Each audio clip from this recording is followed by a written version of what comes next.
La 5G a été lancée en Suède et dans de nombreux autres pays en 2020. Cette nouvelle technologie est censée offrir une vitesse de transmission beaucoup plus rapide et utilise des fréquences plus élevées que la 3G et la 4G. La 5G émet des niveaux de rayonnement micro-ondes 10 à 100 fois plus élevés que les systèmes précédents. L'utilisation de la 5G a commencé sans qu'aucune étude n'ait été menée au préalable pour examiner les effets de cette nouvelle technologie sur la santé. Je suis médecin, oncologue. J'ai traité des patients atteints de cancer. J'ai commencé à faire des recherches sur les facteurs environnementaux et les risques de cancer lorsque l'affaire de l'agent Orange a également éclaté en Suède.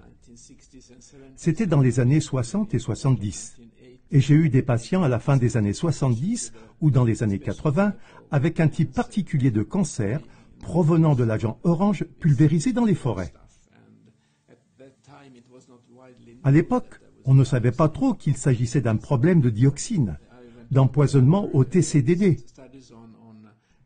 J'ai mené d'autres études sur les polluants organiques persistants PCB et les risques de cancer, et ainsi de suite. Et enfin, 2 décennies ou plus, j'ai fait des recherches sur les rayonnements radioélectriques et les risques de cancer.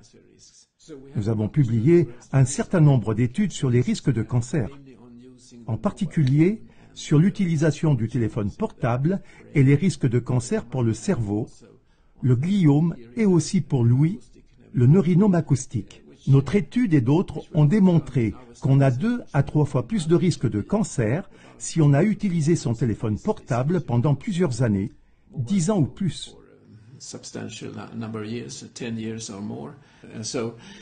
À partir de là, nous avons étudié l'impact environnemental des radiofréquences, notamment des antennes relais, qui est un problème vraiment croissant avec l'introduction de la 5G, etc. Je suis journaliste. Normalement, on appelle ça un reporter d'investigation. Et j'ai fait beaucoup de documentaires, surtout pour la radio. J'ai travaillé de nombreuses années pour la fonction publique suédoise, surtout pour la radio et aussi un peu pour la télévision. Il y a quelques années, j'ai créé ma propre chaîne, Folkets Radio, la radio du peuple. Je pense que c'était à l'époque de l'introduction de la 5G. Je connaissais un homme qui se promenait à Stockholm et qui faisait des mesures dans les maisons. On m'a proposé de l'accompagner pendant une journée. J'ai pris mon enregistreur et mon micro et nous avons fait le tour de Stockholm et rencontré des gens qui s'en plaignaient. Surtout un quartier de Kista, une banlieue de Stockholm. Il y avait une femme, d'origine iranienne je crois, qui se plaignait qu'il y avait un tas d'antennes sur son toit, juste au-dessus de son plafond. Et sa fille se réveillait la nuit avec des saignements de nez et toutes sortes de problèmes. Et elle était vraiment désespérée. J'ai fait une interview avec elle et c'était déchirant. Mais je ne ressentais rien. Je lui ai donc demandé si elle pouvait me montrer un endroit de son appartement où elle pense que c'est vraiment grave. Et elle a dit, voilà la table de la salle à manger, nous ne l'utilisons plus, car même les gens qui viennent ici et qui ne sont au courant de rien demandent s'il y a quelque chose de bizarre dans l'appartement. Alors j'ai dit, OK, et je me suis assis là. J'ai déclenché mon chronomètre et mon enregistreur et il ne s'est rien passé pendant 1 minute, 2 minutes, 3 minutes. Mais au bout de 4 minutes, ça a commencé à me pincer la main et le bras et ça n'a fait qu'empirer. Après 7 minutes, j'ai décidé que, oui, je ressentais quelque chose et je l'ai remercié. En sortant de l'ascenseur, j'ai eu l'impression qu'un éléphant se tenait sur ma cage thoracique. Je n'arrivais plus à respirer et pendant quelques secondes, j'ai arrêté de respirer. Et c'était la première fois que je sentais vraiment que cela avait un impact. I couldn't breathe for a few seconds, and that was sort of the first time that I really felt, wow, this is really has some impact.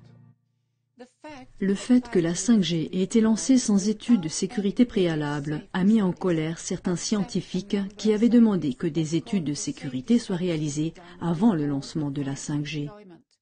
Ils craignaient que la 5G n'entraîne potentiellement de graves conséquences pour la santé en raison de l'augmentation des radiations et de l'utilisation des nouvelles fréquences. Ils ont également souligné que les effets néfastes des systèmes précédents, tels que la 2G, la 3G et la 4G, sont déjà apparus bien en dessous des valeurs limites des antennes 5G.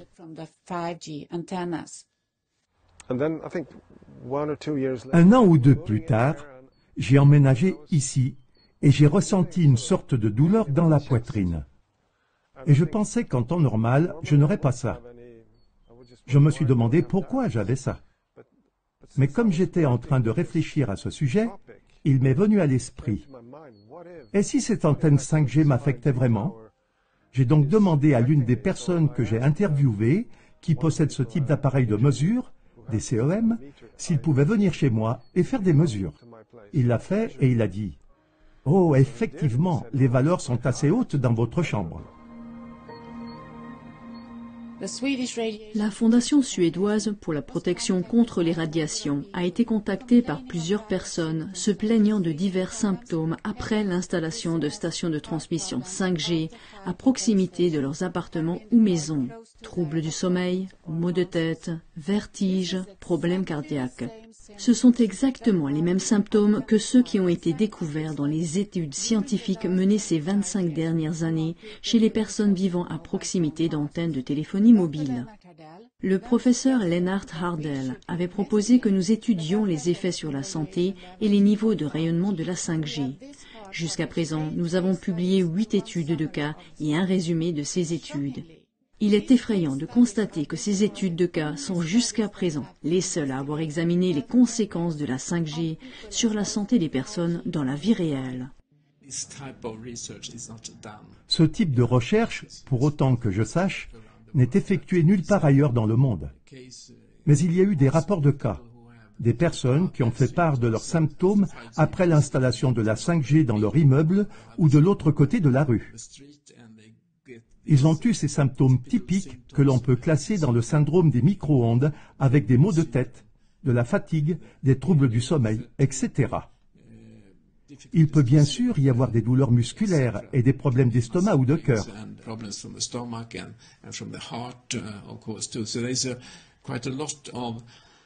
Il y a donc de nombreux symptômes et ils peuvent se développer très rapidement en cas d'exposition aux radiations, contrairement au cancer que nous n'avons pas étudié, qui est une conséquence à long terme.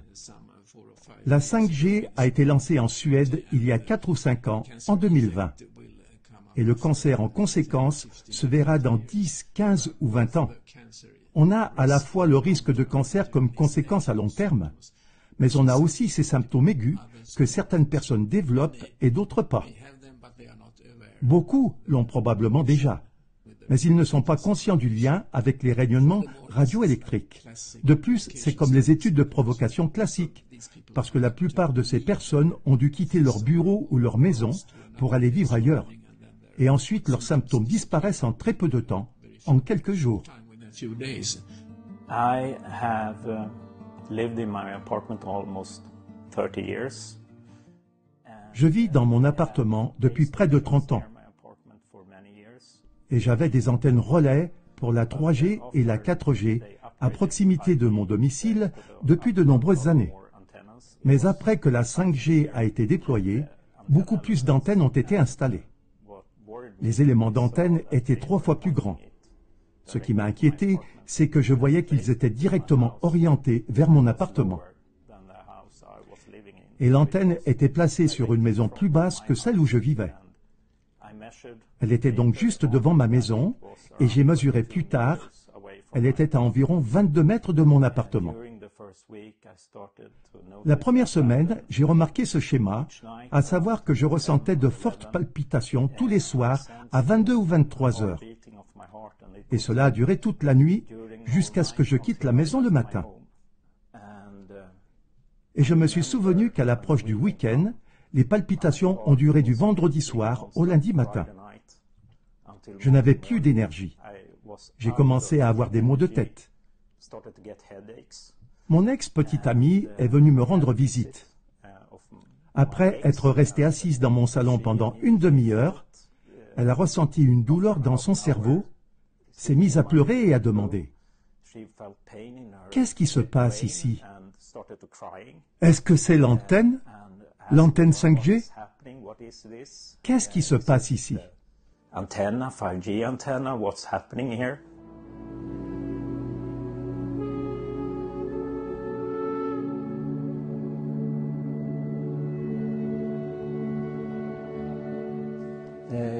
I november 2021, Après avoir habité 10 ans dans le même appartement, j'ai remarqué en novembre 2021 que des travaux étaient en cours sur le toit. J'ai demandé autour de moi et j'ai découvert qu'un des principaux opérateurs téléphoniques de Suède allait installer de nouvelles antennes 5G sur le toit. Auparavant, il y avait déjà une station d'émission sur le toit pour un système de télécommunication plus ancien. Je savais qu'il était possible de mesurer le rayonnement des micro-ondes. C'est pourquoi j'ai fait appel à un spécialiste qui a pu le mesurer correctement avant qu'il ne soit installé. Nous avions ainsi des mesures avant que l'antenne 5G ne soit installée. Lorsque la 5G a été mise en place, j'ai très vite eu des symptômes clairs. Je me sentais très mal, avec des maux de tête, des vertiges, des acouphènes et des démangeaisons. J'ai essayé de dormir dans une autre pièce. Là-bas, je me sentais un peu mieux, mais pas beaucoup. J'étais consciente qu'il pouvait s'agir d'un effet placebo, que les pensées et les sentiments avaient un impact sur le jugement. J'ai soigneusement observé comment je me sentais au travail, à l'intérieur, à l'extérieur, dans différentes pièces et chez d'autres personnes. Les mêmes symptômes sont réapparus lorsque j'étais à la maison, et ils sont devenus particulièrement graves quand j'étais dans mon lit. Lorsque nous avons remarqué que l'antenne avait été mise en service, j'ai recontacté le professionnel qui avait effectué les mesures. Face à l'intensité des radiations qu'il pouvait maintenant mesurer, il a dit « Vous ne pouvez pas vivre ici, faites vos bagages ». Avant le changement d'antenne, avec l'ancien système, nous avons mesuré 6000 microwatts par mètre carré. Après l'installation, lorsque les antennes ont été mises en service, nous avons mesuré au moins 2,5 millions de microwatts par mètre carré, le maximum que l'appareil pouvait mesurer. Surtout dans le lit où dormait Kerstin. Nous avons alors fait nos valises et emménagé dans un appartement de 30 mètres carrés avec un canapé-lit et une table. Ensuite, je suis parti 2 semaines. Quand je suis revenu, j'ai essayé de vivre seul dans l'ancien appartement. C'est là que mes symptômes sont apparus. Nausées, rougeur de la peau, acouphènes, saignement de nez, vertige. Så provade jag att bo själv i lägenheten. Det var då mina symptom kom. Och det var sömnsvårigheter, hudrodnad, tinnitus, näsblod fick jag, yrsel. J'ai réalisé que je ne pouvais pas non plus rester ici et j'ai emménagé dans le petit appartement de Kerstin. Les symptômes ont disparu en quelques jours. Il était très évident que les symptômes étaient liés à notre appartement et à ce qui se trouvait sur le toit. Så det var ganska uppenbart att de här symptomen kom ifrån vår lägenhet, det som var på taket.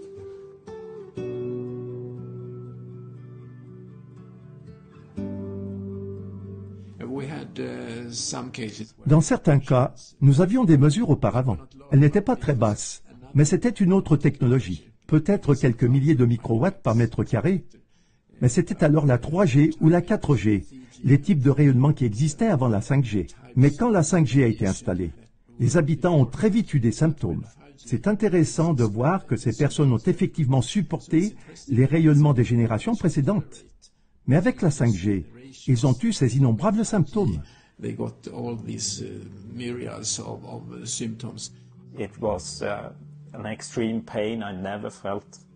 C'était une douleur extrême que je n'avais jamais ressentie auparavant dans ma vie. C'était la douleur la plus forte que j'ai jamais ressentie. Et c'est arrivé plusieurs fois.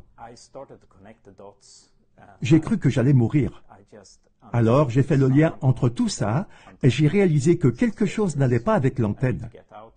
C'est dangereux. Il faut que je sorte d'ici. J'ai pu loger chez différentes personnes, c'est ce qui m'a sauvé. Sinon, j'aurais dû déménager à l'hôtel. J'avais peur de devenir sans abri si je ne maîtrisais pas la situation. Chaque fois que je suis retourné à mon appartement pour prendre mes affaires, mes symptômes ont empiré. Chaque fois. Et j'ai observé un schéma selon lequel les symptômes apparaissaient au bout de 6 à 8 heures. Et ils persistaient parfois jusqu'au lendemain. J'ai constaté que j'ai eu des maux de tête pendant 5 jours. Il était difficile de travailler pendant cette période. Je suis devenu de plus en plus sensible aux radiations, si bien que je ne pouvais même plus tenir la souris de mon ordinateur qui fonctionnait avec Bluetooth sans ressentir une douleur extrême. Et je l'avais utilisé pendant des années. Soudain, je ne pouvais plus la tenir. J'ai observé de plus en plus d'électrosensibilité. Et plus j'étais exposé aux radiations dans mon appartement, plus ça empirait.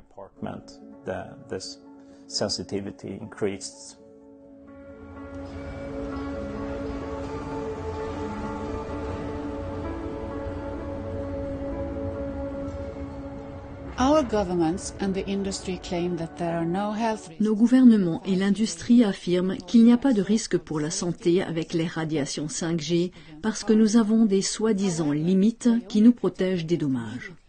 Cependant, ils ne nous protègent que de l'effet immédiat de réchauffement observé après 1 heure de rayonnement extrêmement élevé.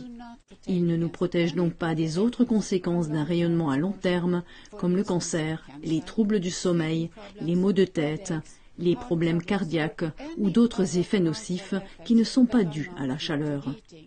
C'est pourquoi la plupart des scientifiques considèrent que ces valeurs limites ne sont pas suffisantes pour protéger la santé.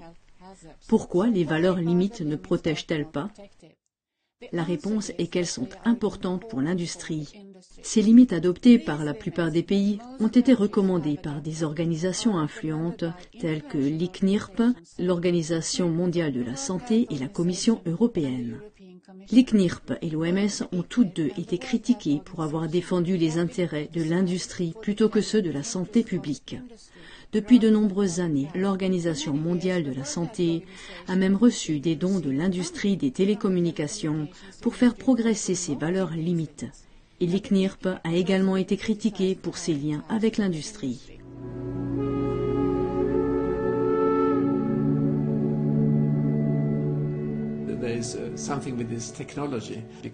Il y a quelque chose avec cette technologie, car c'est un rayonnement par pulsion appelé MIMO.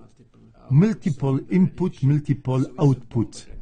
C'est un bombardement de tout le corps humain et cela semble particulièrement problématique. Ce mécanisme, c'est-à-dire cette pulsation du rayonnement, pourrait ne pas être très bonne. Si une toxine ou un rayonnement pénètre au niveau cellulaire, des dommages peuvent survenir.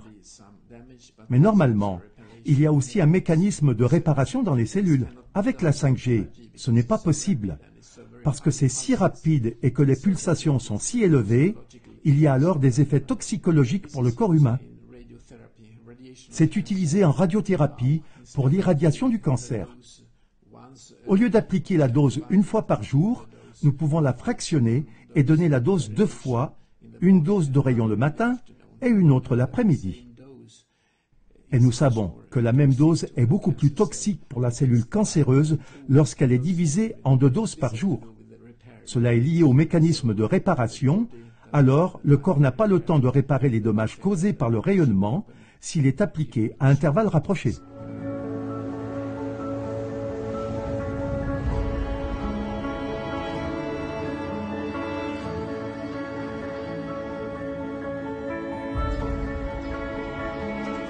So I become very sensitive to Wi-Fi and Bluetooth. Je suis donc devenu très sensible au Wi-Fi et au Bluetooth. Quand j'ai déménagé dans un autre appartement, je suis tombé très malade. J'étais toujours en très mauvais état et j'étais très sensible à toutes sortes de radiations électromagnétiques. C'est un problème. Si on est touché, on ne peut presque plus vivre dans un appartement parce qu'il y a aujourd'hui un tel rayonnement, même de la part des voisins, parce qu'ils ont tous des enceintes Bluetooth, des routeurs Wi-Fi, des réseaux mesh. Nous avons construit une société qui rend les gens malades aujourd'hui.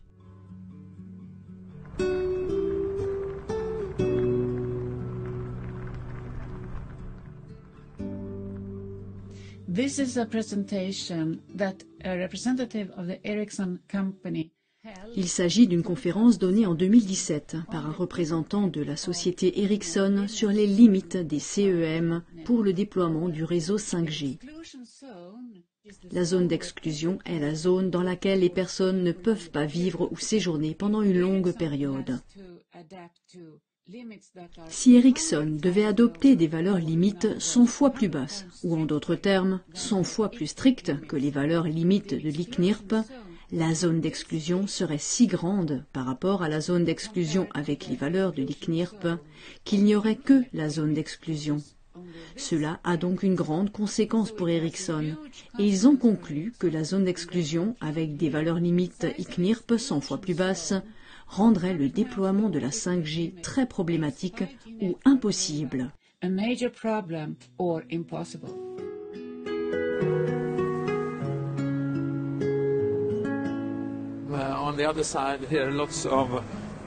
D'autre part, il y a ici beaucoup de stations d'émission pour la 5G. Je pense qu'on peut en compter 8. Elles sont très près des gens qui se promènent et près des têtes, parce qu'il n'y a qu'un bâtiment aussi plat ici. Et nous avons un niveau de radiation très élevé ici. Nous sommes actuellement à 14 ou 15 volts par mètre, mais nous avons déjà mesuré des valeurs bien plus élevées.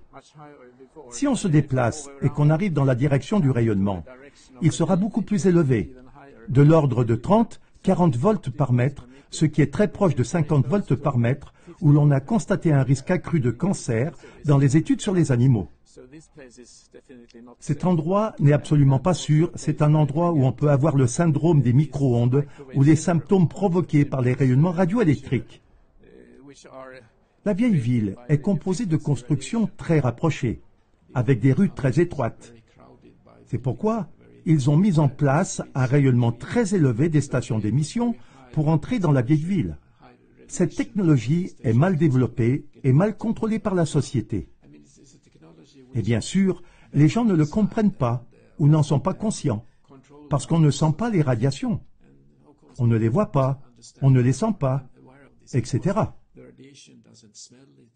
C'est un facteur environnemental classique dont on ne sait pas qu'il est un facteur de risque. C'est effectivement la même chose avec les dioxines, qui sont cancérigènes, groupe 1 pour les humains. On ne les sent pas, on ne les ressent pas, on ne les goûte pas. C'est très similaire. C'est un facteur de cancer silencieux que nous avons maintenant dans notre environnement et qui se renforce.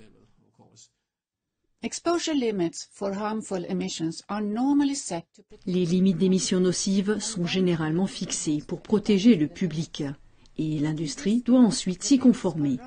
Mais dans ce cas, les valeurs limites sont plutôt fixées pour protéger les besoins de l'industrie. L'industrie a exercé des pressions sur les pays et les régions pour qu'ils aient des valeurs limites plus basses que celles de l'ICNIRP et de l'OMS, afin de rendre les valeurs limites moins protectrices, par exemple en Italie, à Bruxelles ou en Suisse. Sinon, la 5G n'aurait pas pu être construite.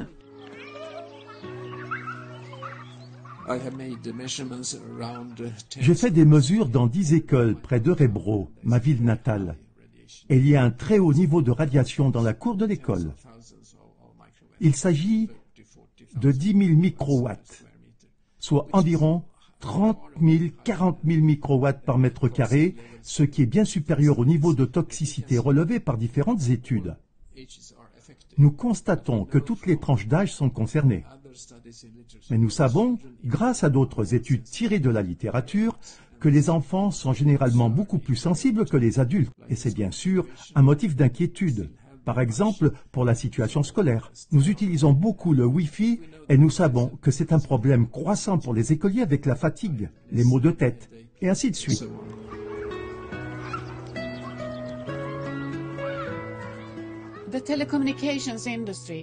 L'industrie des télécommunications est bien sûr le principal acteur du déploiement de la 5G.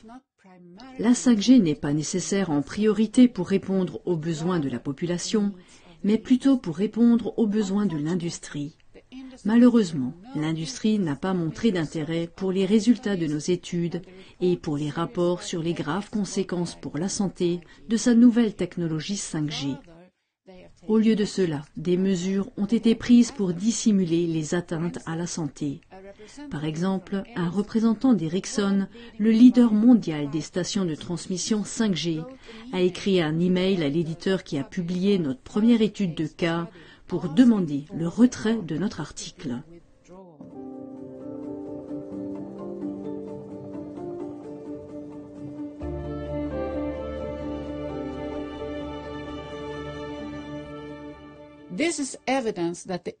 C'est la preuve que l'industrie tente secrètement de dissimuler les effets sur la santé et qu'elle n'est pas intéressée par une étude objective des conséquences sur la santé.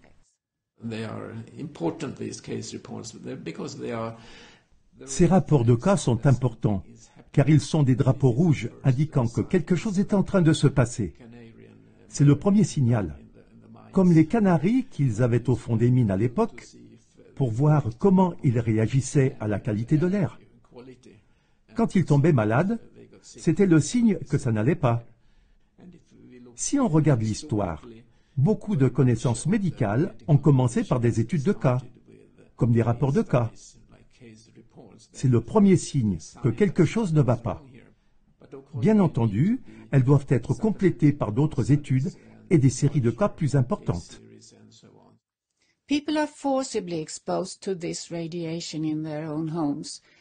Les gens sont exposés de force à ces radiations dans leur maison sans avoir la possibilité de dire non, sans leur consentement et sans études montrant que cela ne fait pas de mal.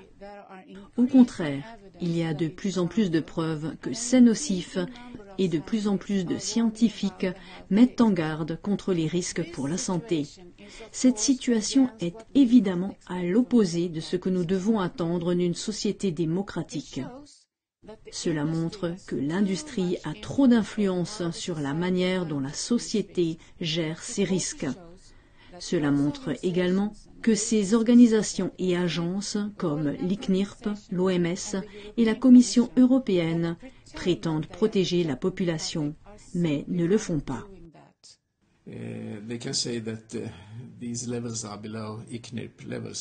Vous dites que ce niveau est inférieur au niveau de l'ICNIRP. Mais si l'on considère la 5G d'un point de vue strictement médical, elle ne devrait pas exister, pas plus que la 6G. Mais les forces qui l'arrêtent sont évidemment très puissantes. Un conseil serait bien sûr de démanteler la 5G. C'est un facteur toxique qui est imposé aux gens, car on ne leur demande pas leur avis.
Les victimes des rayonnements de la téléphonie mobile sont souvent comme muselées, ne serait-ce qu'à cause de leurs plaintes. Leur détresse ne correspond pas au récit de l'industrie, de la politique et des médias dominants. C'est pourquoi ils ne sont pas entendus par les médias dominants. Ils n'ont donc généralement personne pour mettre leur détresse en lumière et y remédier. Une plateforme qui remédie précisément à ce manque de transparence publique est Vetopédia.